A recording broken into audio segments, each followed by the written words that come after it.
Well, hey guys, this episode on the Military Wire, we are going to tackle the secret to finding the real you. We're going to do that with my friend Michael Kurcina, who is an author and a veteran, and we're going to get into that here in just a second. But the reason we're going to tackle this is essentially because when we leave the military, our sense of mission, purpose, identity it disappears for many. I don't know how many countless times or episodes you guys have seen with other veterans who are just saying, hey, listen, I lost myself when I left. And so we're going to unpack that. We're going to give you the secret of that. So my friend Michael is a Marine Corps veteran. He is an author, and he is going to really unpack how he found the real him. And I'm going to tell you, we're not going to sugarcoat it on this episode. So just stand by. So welcome to this edition of the Military Wire with Mike Schindler. I am, in fact, Mike Schindler, and this is the podcast where we interview some of America's most elite men and women who have served this country. And we share their stories so that you, the listener, can get an aha moment that you can apply to your own life. And I want to put a shout out to today's episode sponsor, which is Bone Frog Cellars. You guys see me drinking this all the time. Bone Frog Coffee, Bone Frog Cellars, founded by my good friend, Lieutenant Commander Tim Cruikshank. Portions of the proceeds when you buy, whether it's the wine or the coffee, go to the Navy SEAL Foundation or one of the foundations to help the families of fallen SEALs. So with all that out of the way, Michael, welcome to the Military Wire, my friend. Thanks, Michael. Thank you. How are you? Thank you. I am good, brother. So, I want to get into your books because you got some great books. We Fight Monsters, We Make Ghosts, We Wrestle. These are phenomenal, and they really kind of give an insight to who you are. But before we get there, I want you to give our viewers just a little bit about who you are and how you came to become a Marine. So, I was born in Saigon, Vietnam. My dad was there for 10 years, married my mother. She'd run away from a village somewhere in Vietnam and ended up as a seamstress. And he ended up marrying her and brought 4 kids in tow. Pre-Saigon, fall of Saigon in 75. And so as expats, we were trying to readjust and trying to figure out our way in the world. So it was very difficult. I spoke Vietnamese, Thai, and English, but I did not want to eat Vietnamese food. I wanted to be an American, and I wanted hamburgers and French fries, and that's all it was. It was very hard adjusting, but that's that kind of culture shock coming in where my mother lost her family, lost her country, lost her language, lost her kids, essentially, metaphorically, spiritually. It was a very difficult journey. And being a married Asian, trying to figure out this culture, compelled me to be, I think, a different person, probably a little more perceptive or a little more aware. And so I ended up trying to figure out how to be a more well-rounded person. My dad was, I think, a very exceptional thinker. And so we went to the library all the time, read books. Every week we were told, you're going to get a book. I don't care what it is, you will read. And so we read. But, my dad allowed us to swim and do whatever it was, go out and scale cliffs. There was nothing off limits. And so I just wanted to really challenge myself. And so I ended up going to the Marine Corps. Wow. So this is so fascinating to me because, you talk about the fall of Saigon and, families were broken apart, right? I mean, obviously our Vietnam veterans, they came back, they did not feel welcomed at home at all. It was one of the most tragic experiences, I think, for veterans in this country to experience, one of them anyway, was for that. But then you're seeing it from a whole different perspective as a family who was right in the midst of a war. And now suddenly you're moving to America to start a whole new life. Did you view, I just think this is fascinating. Did your family view Americans as like, boy, you guys, Americans were on the front lines, so we want to be in America for sure? I mean, I'm assuming so because your family came here. Is that right? Yeah, I mean, my dad is an American. My mother passed away in 2019, but, full Vietnamese. And I tell this story all the time. My mother used to say, we're rich. And I'd say, well, what does that mean? My dad says, well, rich, everybody had 1 cow, we had 2, or, everyone had 1 boat, we had 2. So it's kind of funny because my mother came from a very poor family, I think it's like 40 villagers and 1 cow. But coming in here, I had always thought of myself as an American, but I did not understand why we had so much racial animus, so much hatred. We had our tires slashed, windows broken, that kind of thing, spit on, I've been called every name. So it was good in a way because through that suffering, it actually made me a tougher person. It made me a person who was a little more reserved, and I observed and watched people. I think it's probably why I ended up writing books, was really as an observer to understand, why is the universe so, weird? Why is it so odd? Yeah. And I'm trying to find my way as an American youth. And so a lot of the sports I got into was, cross country or boxing, martial arts or something. It wasn't team sports. Not that I'm opposed to team sports, but, I was a very introspective young man, and so are my siblings. But trying to adjust, yeah, it was a bit odd. And as I got older, I started to find my way. It wasn't really until I separated from the military that I really, really did find my way. And that's very late in life. Some people do it at 20 or 30 or 40. And I did it, I think, probably around 45, 50, so No different kidding. experience. Mhm. I want to talk about you joining the Marines, because if I understand your story correctly, you joined the Marine Corps, but you were older than the typical 18, 19-year-old that joins the Marines. So you joined the Marines. At what age did you join the Marine Corps? So actually, I joined the Marine Corps at 19 and a half, 19. Okay. And I All was right. injured and separated, and that crushed me. So it took me another 19, 20 years to get back in. I ended up going in the Army. So I went in at the age of 39. Into So the Army. into the Okay. Army, yeah. So Holy I smokes. remember just being 25 years old. And I was making my bed one morning, and I was, making my bed the way you're taught. The indoc of being in the Marine Corps is fascinating. It's powerful. It's wonderful, and you walk away with a lot of great lessons. But it's fixing my bed, and I said, this is the biggest mistake of my life. And I wanted to get back in, but it took me a long time. I'd go through recruiters. They just didn't want to process the paperwork. And I found out it was easier to do. It's just that no one was interested in seeing an older guy come back in. And because I had a medical discharge. So, I ran a business and did other things, and I was just truly unhappy. And I went backpacking around Europe, and I got home and I said, I have got to get in. The war was going on. It was 2000, 4 or 5, when the news was really hardcore, what was going on in Fallujah. And it took me till September 10th, actually 2005, to get in. It took me 8 months going through 4 or 5 recruiters that were just bouncing me around, wouldn't take me seriously. But I got in, got my medical waiver, trained up, and it was difficult. Yeah, being a 39-year-old E2. And there are those problems, a young person does not want to listen to you because you're the same rank, even though you may have more life experience or skills. And an older person is a higher rank, like an officer, and they're a major or colonel, and you're not even in the same level. So there was this, demographic that I was not privy to. How did that shape you, Mhm. Michael? Because that, I mean, that is bizarre, because in the military, right, it's all about rank. So your age Sure. doesn't really matter. It's all about Mhm. rank, right? So how did that experience shape you, and did it benefit you when you transitioned out? It actually was very tough for me and very depressing. So, I'd grown Mm. up reading books, as I said. And I think one year when I was unemployed, I must have read 300 to 400 books. I'd read 16, 18 hours a day. I had no income, nothing, I was living off of people or whatever I had scrapped together. And so I was a reader and observer, but it was tough because no one was listening to me. But also on top of that, I was so highly trained. I mean, I was so fit too. I mean, I'd been doing something like 1,000 pull-ups a week. I was doing over 4,000 a month. I was rucking, I was swimming. And so here you go, a 39-year-old guy. I was in better shape than most guys half my age. And yet that's kind of like Langston Hughes, that poem, what happens to a dream deferred? This idea that, your dreams are put on hold. And this was my second chance. And here it was, I wasn't being utilized. And it was so kind of soul crushing. And so when I separated, it really actually helped all the toughening, the annealing, everything that happens to a sword. That's what happened to me. I got out and it said, what is the meaning and purpose of my life? What's my direction? So yeah, serving, I loved it, but it also was sad to see that I had to go. I had to separate too, as well, because I had a new family in tow.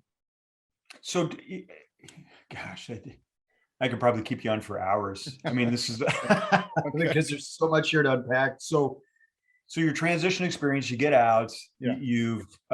How was that for you? Was it, I mean, it sounds like you were in and that was difficult. So now you transition. How was that?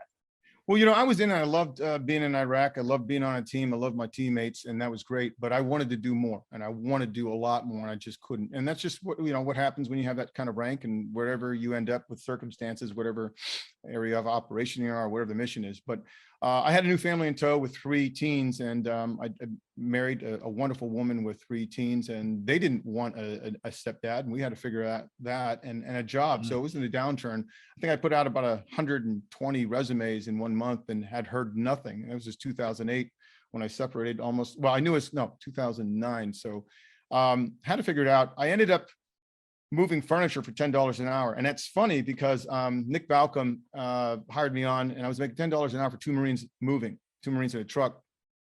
And my wife called me years later. I was working 3 jobs to pay bills and trying to get a real job, and I ended up getting a good job. But she said, he made 100 million in 5 years. He's worth over 10 plus million. He said, did you read this article? I mean, it's the #1 business hiring veterans in the United States. And I said, fantastic, God bless Nick. But it wasn't my dream. I didn't want to move furniture. You know, he offered me, you know, 50K, no insurance. And I said, not going to do it. You know, I'm going to take this job and see where it goes. But he's doing fantastically. And I knew that's not what I wanted to do. And so separating was tough because I gave up my love, which was, I wanted to be, you know, a Marine my entire life. And that didn't happen. Then I wanted to be a soldier my entire life, and it didn't happen. And so instead of having a poor view of the world, I had to take that anger and that depression and everything else that was going on with me, and a new family and all the stresses. And I said, what am I going to do? Am I going to quit? Am I going to cry? What am I just going to fall apart? No, that's not what I did. I did something else. And that's how I ended up writing books and creating SpotUp.com. Yeah. So tell us how you landed on that, because spotterup.com, I mean, great website. People need to visit that. Your book's phenomenal, but how did you get there? Because guys all the time are like, okay, yeah, no, this is great. Right. You know, I'm glad you went through the struggle, but how did you land on that why piece, Michael?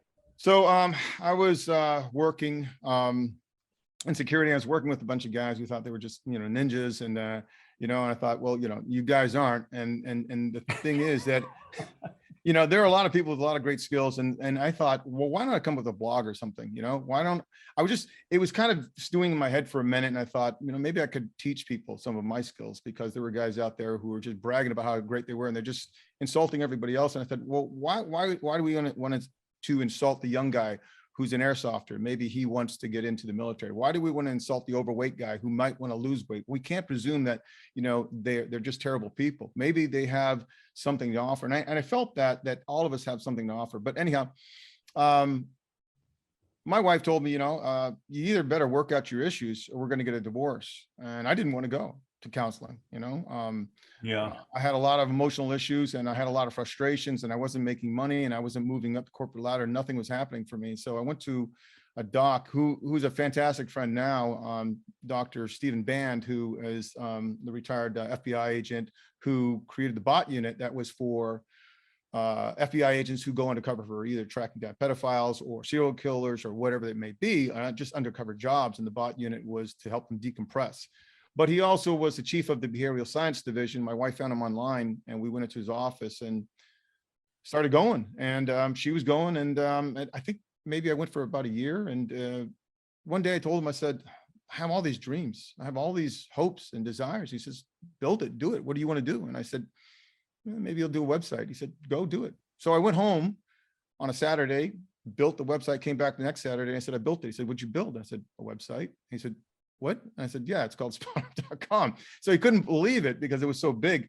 But, you know, I had everything in there, and it was everything I loved. You know, I said I was going to infuse it with my loves, you know, philosophy and religion and martial arts and shooting and running and gunning, whatever it may be, it was in there. And so, you know, it's morphed into something completely different, but I was quite surprised. But the point was to take information that I had, knowledge that I had, and to bring on people with more knowledge and better skill sets than me and more experience than me, and to let them talk about what they knew. And so we've got about, you know, anywhere from 10 to 20, 30 writers at a time, from Rangers to SEALs to SWAT to recon and whatever. And they write articles, but also on top of that, we've got over 1,500 product reviews, and we work with industry. And, you know, it's still a hobby for me. It's something I like. I still have a full-time job, but it allowed me to express myself. So I created SpotUp.com, and it's a receptacle. People from all over the world come and visit it. But what had happened was, it wasn't that I didn't feel that I was nothing. And it wasn't that I felt that I was hopeless or I had nothing to offer. It was that I felt that I was somebody. and that my identity was not tied into being a Marine or a soldier. My identity was tied into this existential view that I had worth and life had value, even though it was very dark and mysterious sometimes. I didn't really understand what that path was. But I started writing simply as a way to promote my brand, spotup.com. I just started writing on Instagram, and people loved it and said, you should write a book. So I started gathering all of the content that I put on Instagram and editing it and putting into a book called We Fight Monsters. And that idea was that we all have monsters, whether it's divorce or PTS or drug addiction or porn addiction or alcohol addiction. But it was the idea that you're always going to have a monster, or the monster of failure, of shame, or a lack of worth. And that's how I got started. Wow. Here's what I truly love about this is number one, you sought counseling because you're like, okay, I'm hitting the wall. Okay. So, I think it's so important that, sometimes I think as men, we view going to a counselor as like, man, this is a total weakness, not going to do it. And I'm encouraging people to say, listen, you go to somebody else. It's a strength when you do that. Yes, you get an outside perspective. And I love that you did that. And I love that he said, well, just do it. Mm-hmm. And you went, okay. Yeah, I look at counseling as a strength. And actually, I've become somewhat of a quasi, healer or counselor. I encourage people all the time, right? I don't care if it's good or bad. And I don't care if your audience is one, it's yourself, right? Because writing is the thing that can save you from yourself. You write, you don't really know what your conclusion is going to be, but you have a premise. And that premise was, I thought that I was a gifted writer. I just didn't know if I truly was, but I figured that I'd put some pen to paper and see where it went. And it ended up just being all my thoughts on philosophy or whatever it may be, on leadership or on, being a warrior. So I encourage people to go get counseling, because they are it's like a coach or a mentor. When you look at some of these relationships, right? With, Jung and Freud, or you look at some of the military commanders that they're proteges or even in movie, I had movies like Batman, and the League of Shadows. So you get this person who can tell you, hey, maybe this is a blind spot that you have, and maybe you should see it differently. And you don't have to agree, but you should consider what they have to say. Yeah, see, I totally love that. And I think it's important for people to know that not only did you land on your why, you've written several books, which I encourage our readers to pick those up. Thanks. Definitely go to spotterup.com. Fascinating articles that are on there. The site is comprehensive. I mean, if you love to do move and shoots, if you love tactical gear, there's so much stuff. It's so amazing. But I think, for people to understand who you are, like 38 plus years as a distance and ultra distance runner, kudos. 12 years doing Olympic lifting. You love history. I mean, you're more than just, muscle. You're like substance to muscle. But you've taken this holistic approach, is like mind, body, spirit. And I think that's one of the reasons why you probably landed on your why, was because you went, wait a second, I'm here. God put me here for a reason. And now it's my task to develop that. Am I on track with that? No, you are. And so in fact, it's kind of funny, because when you buy a book, you can get it on Amazon.com. And I've got this character here, it's a gunfighter, writer, wild man, monk. And it was this mnemonic device that I came up with just to remember. And the gunfighter is the man of action. The writer is the man of intellect. The wild man is the man of emotion, and the monk is the man of spirit. And so I'd always seen it as the Greek whole man, this idea that, you're not just one kind of person. You're not just a guy who drinks beers and, lifts weights and, you're a cartoon character, but that every man, not just me, every man has the ability to tap into their why. They just have to ask the questions, and whatever's in front of them, they should develop it. I don't care if all you have is just this small window of opportunity. Go after that and investigate and see if that aperture opens wider. If not, and it shuts, go look for another one. And that's what I did. I didn't have much, but I had a couple tools. And so I started developing that. That was my brain and, some of my life experience, and you lean on that. Or you fraternize with people. You get a brotherhood together, whether it's church or it's a writing club or a shooting club. You get out there and you exploit it. You see what's out there. And so I looked at it as a Greek whole man, on classical literature, just really classical culture of the gunfighter, writer, wild man, monk. And so it's just to grow, develop as a person. And what's interesting enough about it is once you start to do that, it actually opens up more opportunities and more doors, these opportunities. You start to network with more people. It doesn't end. It never ends. It's a well that never ends. And so writers say they have writer's block. No, you will.